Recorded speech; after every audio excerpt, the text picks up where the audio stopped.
When it comes to an all-time favorite condiment, Carly Minish's secret recipe really cuts the mustard. We just kind of didn't want to look like we're trying too hard to recreate the wheel. We're just picking things that go really well together.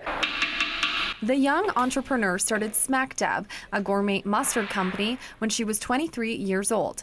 Now, 2 years and 5 flavors later, Minish says she never expected her mustard to take off like it did. We have customers that are go-tos for each flavor, which is kind of cool. So, we were always like, oh, maybe we should pare back a few flavors and kind of simplify our line, but we can't when people are they love some flavors so much. So far, you can only find her mustards in Manitoba. A handful of Winnipeg restaurants carry and use her mustards, and you might even see some Smack Dab labels at your local grocery store. We started with 2 flavors just over a year ago. We're up in over 6 flavors now, and we sell many cases a month of it. Small batch, locally driven. That's how Minish describes her thriving business.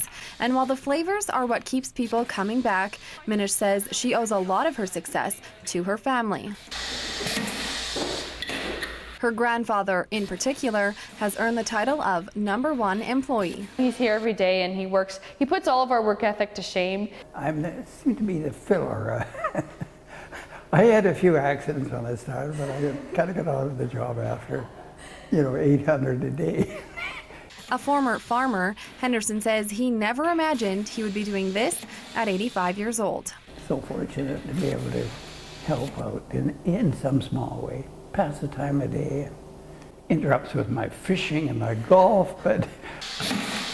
With supportive staff and a distinctive brand, she now hopes to expand, getting her product in the hands and bellies of all Canadians. So that's going to be a process. It's going to be slow and steady, but we're working on it right now.